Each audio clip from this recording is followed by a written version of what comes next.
What's up out there? We are back with some more Path of Exile, and this is my Cyclone Berserker. There will be a POB link below if you're interested in checking it out. And I would say the build's about 95% complete. I don't have a 6-link chest, and I don't have a 6-link weapon.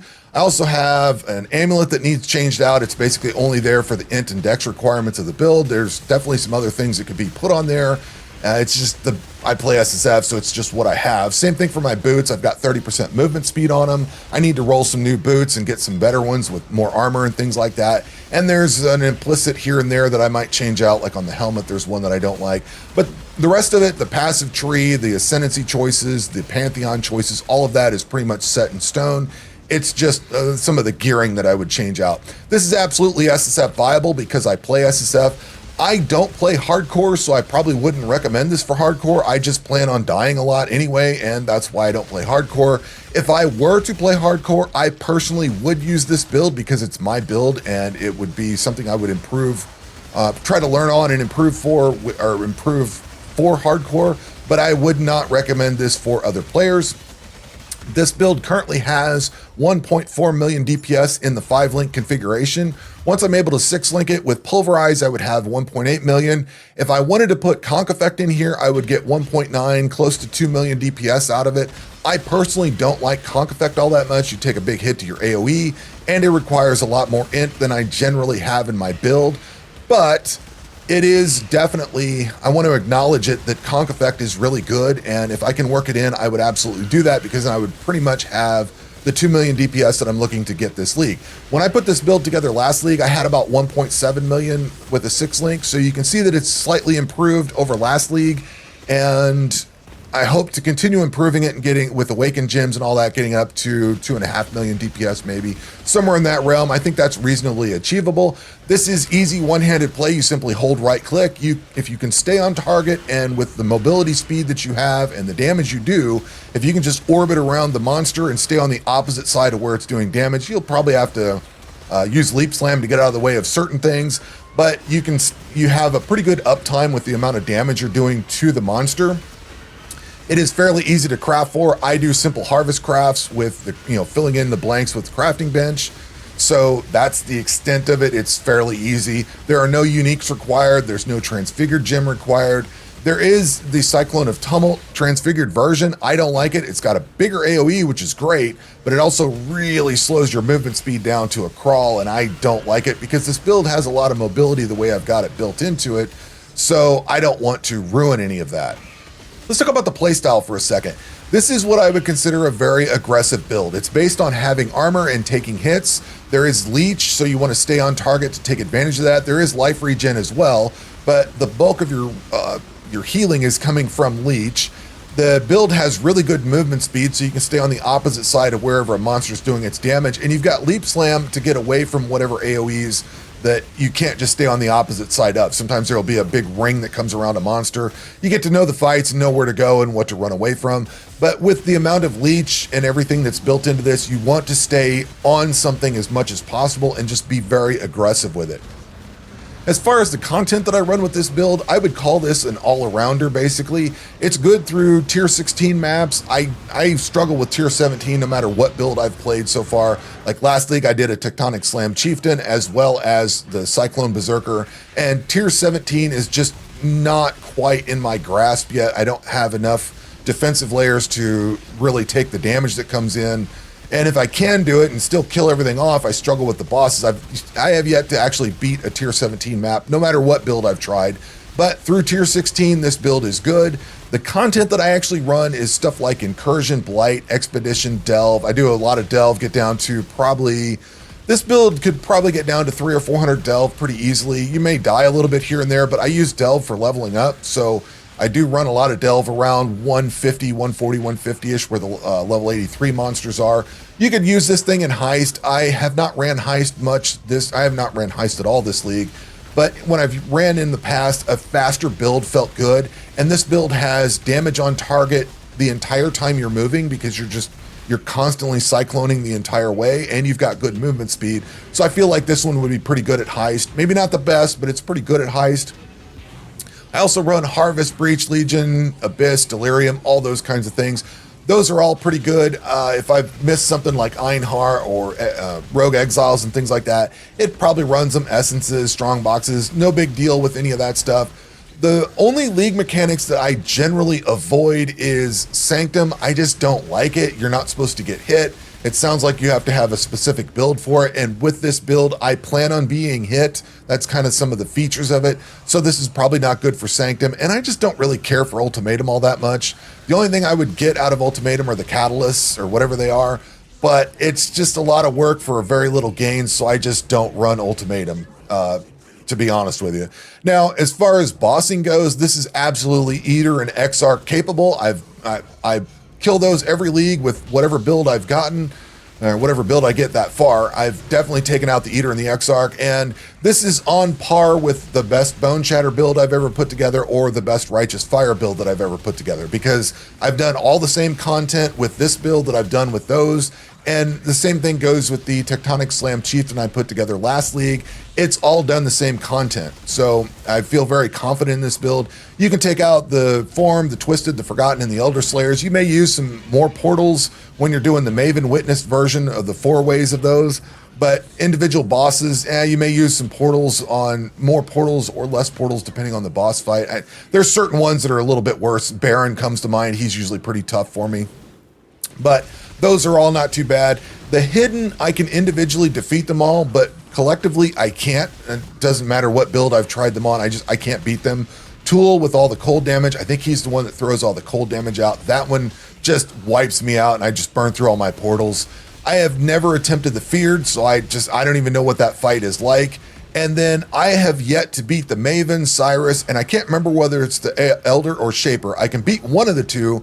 I don't remember which fight it is, but I can beat one of them, but not the other one. So the Maven fight has been elusive for me. I'm hoping to beat her this league. That's why I'm trying to get to about 2.5 million DPS with this build.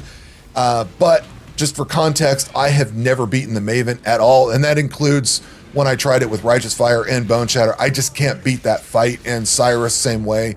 This offers a little bit more mobility with a lot of damage at the same time, so I'm hoping I can, but those are all in progress and I'm headed that way. I have never beaten an Uber in my life, so this is not an Uber build. So let's talk about the downsides. First and foremost, you cannot start a brand new character with Cyclone. You have to use something else until you level up to 28. I've tried a few different skills, and there's some that I like better than others. The best one I've found so far is Spectral Throw with Volley, because you have a projectile, you throw 3 of them out at a time with Volley, and you can basically just annihilate everything that's in front of you.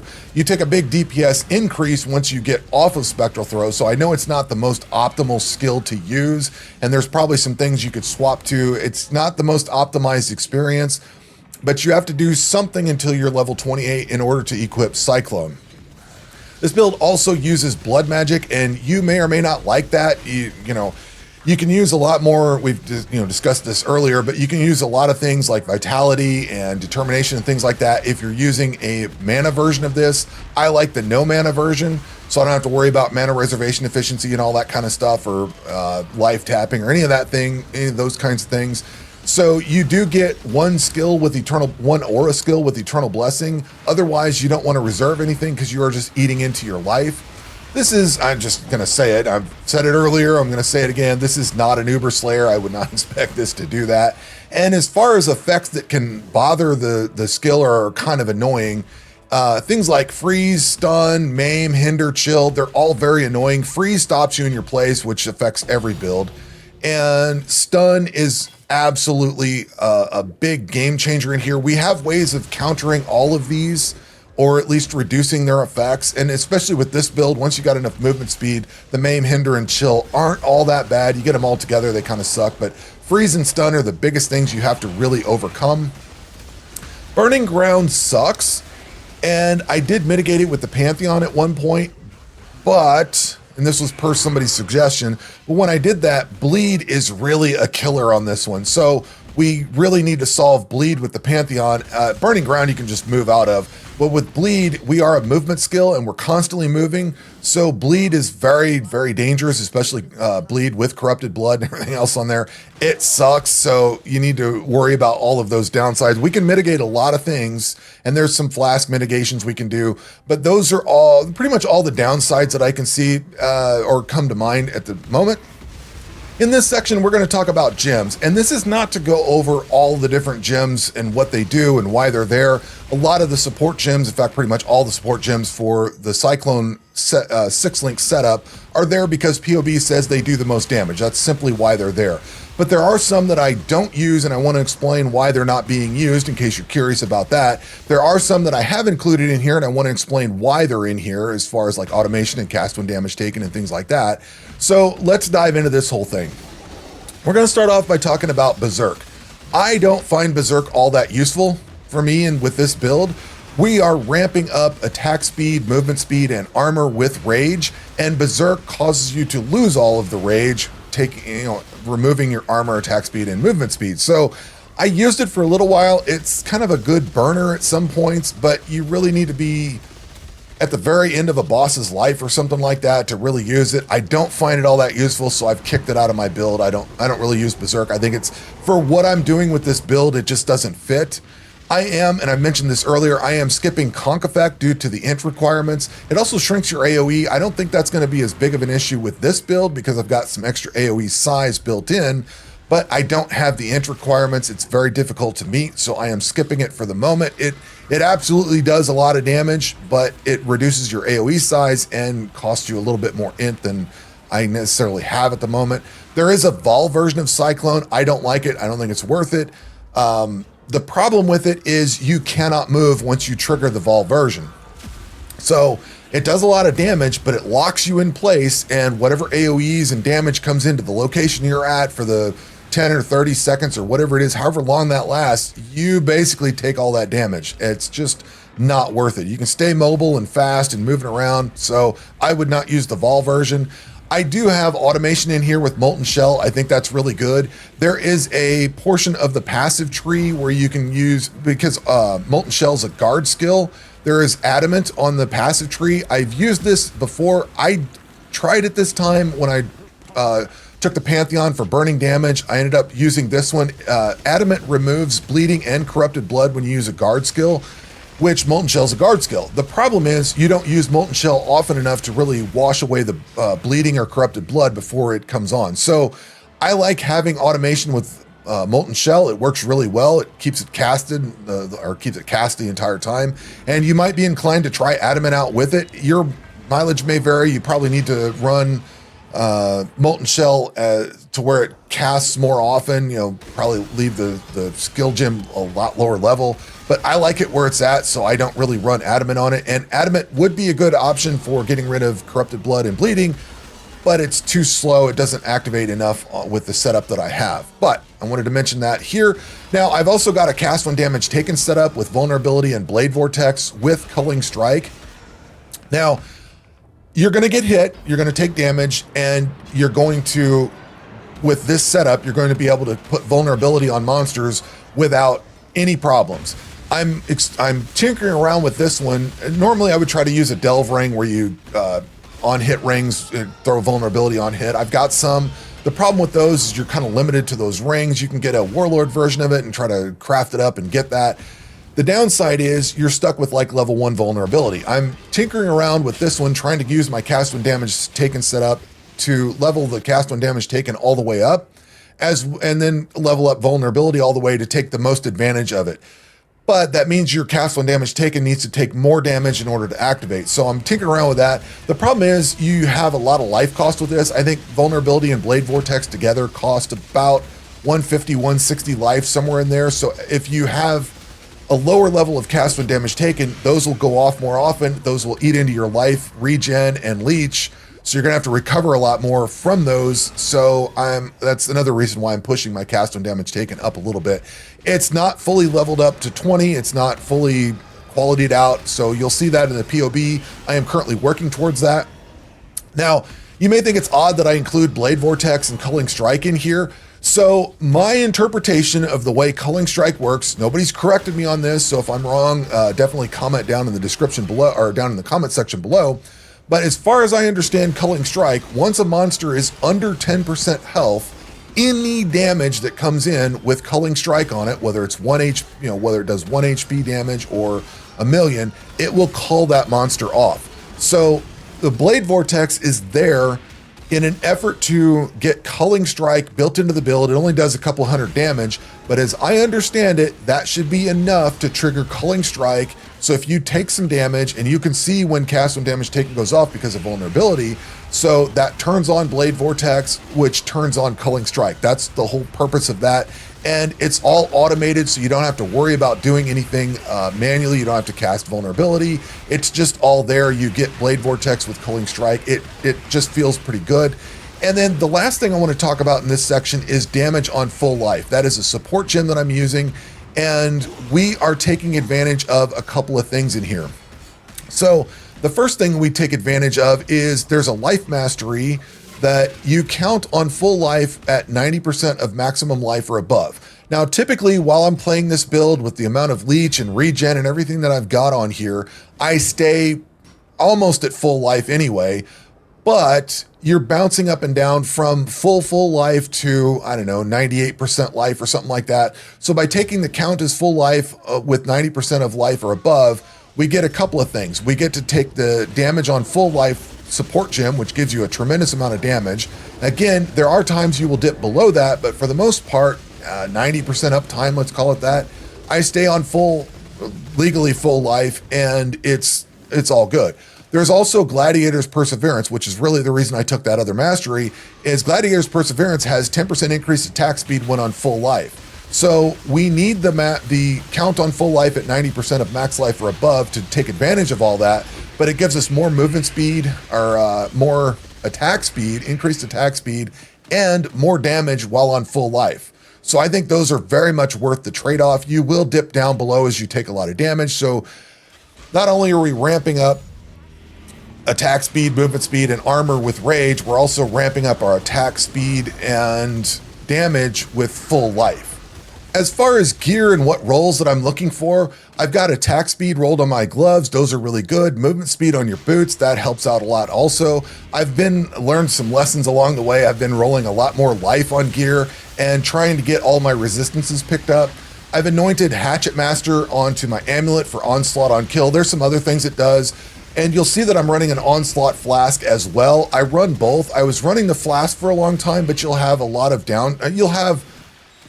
a decent amount of downtime with the onslaught flask, and by anointing Hatchet Master in, you get some there's some attack speed and things that come from some damage, but you get a chance for onslaught on kill. I like that option a lot because you're basically going to be killing stuff. If you're doing mapping and clearing and things like that, you're going to be killing stuff pretty regularly. It has a great uptime for onslaught. I keep the onslaught flask simply because of bossing. It's got use when full, gain charges on hit, things like that. I need to re-roll it or get a better onslaught flask, but I have both the Hatchet Master and the onslaught flask to try to keep onslaught on as much as possible, whether I'm doing clearing or bossing. And then as far as the implicits, a big one to get, I ran the Fortify support gem in my chest piece on Cyclone for a while. Once I was able to use the Eater implicit of chance to fortify on the chest piece, I pulled the support gem out. You're going to get hit a lot, so you get chance to fortify on that hit. You basically always have fortify because you're just getting hit so much anyway. I look for life leech or added fizz damage recouped his life, things like that. As far as implicits go, that's all the kinds of things you're going to be looking for. There's a lot of good options on there. I've got some that I need to rework, but there's a lot of good options in there. As far as Ascendancy points go, the very first points that I put in goes into Crave the Slaughter. That gives every rage grants 1% increased attack speed. You also pick up some gain rage on hit and increased fizz damage along the way. The second time I go through the Ascendancy trials, I put it into Rite of Ruin. So you lose 0.1% of life per second per rage while you are not losing rage, which is accounted for by life regen and leech and all that kind of thing. You don't even notice that. But it gives you 50% increased rage effect, which is a pretty sizable amount of DPS. The third Ascendancy trial points goes into Aspect of Carnage. You take 10% increased damage, but you deal 40% more damage, and you get increased attack speed and fizz damage along the way. And then for the 4th trial points, I tried Defy Pain for a little while. It was okay. It was at a time when I didn't have endurance charges, so it may have worked better when I had endurance charges, but I didn't care for it all that much, so I swapped over to Gore Dancer. And this gives you 30% of life leech as instant, which is massive. So this is why I say stay aggressive and stay on target, because you will absolutely be able to maintain a lot of life. Regeneration is probably leech. Your life, there is life regen and there's life leech. I'm not sure what exactly the word I should say, but we have both regen and leech in here, and with this 30% of leech being instant, we have a tremendous amount of life recovery. Recovery is probably the best way to say that. So we have a lot of good life recovery in there. And to close all of this out, let's talk about the Pantheon choices for a second. So I absolutely take the Brine King to avoid freeze and to reduce the effects of chill. Chill slows you down, freeze just stops you completely. It's something I use in pretty much every build that I've ever done. There are some uniques, and there might be some implicits or some affixes somewhere you can get on gear to get freeze avoidance. I use the Brine King on nearly everything I've ever played, so that's just the way I cover it. There is chance to avoid freeze and things like that on Flask, but the Brine King just solves the problem. You never have to look at it again. Then I also use Ralakesh for the bleed mitigation. I tried swapping over to the one that gives you burning ground resistance or something like that, or immunity to burning ground, whatever it is. I started dying a lot, and I went right back to the Ralakesh because I was dying to bleeds. So bleeds and corrupted blood are very serious problems. You're moving all the time, so you're aggravating bleeds and all that. This just solves all that. You don't have to, it doesn't necessarily 100% solve the problem, but it mitigates it so much that you don't even notice it anymore. Your life regen, recoup damage, leech, all that stuff just accounts for whatever bleed you do get from it, so it feels really good. There's also the one for reducing effective shock. This is one of those, the Ralakesh one is probably one I should be swapping out whenever I'm doing a boss that has, or an area that may have burning ground, or a boss that has lightning damage and shock and everything like that. It's one I should switch around. I tend to just leave it because I always forget about it. But those are the choices that I make, Brine King and Ralakesh, and why I take them. And that is going to wrap this video up. This is my Cyclone Berserker. Let's call it a build guide. I've gone through basically all the reasons why I have things and how I do my crafting, the choices I've made for Pantheon, skills, support gems, all that kind of thing. There is a POB linked below if you're interested in checking the build out. It is mostly complete. I will have another video at some point if I ever do beat the Maven or make any significant changes and get a lot more DPS out of the build. But I think this is a good place to do this video and talk about where the build is at and how it's doing and what can be done with it, what it's good to play for, and all that kind of stuff. So that is going to wrap this video up. That's going to do it for this one. We will catch you on the next one. Take care.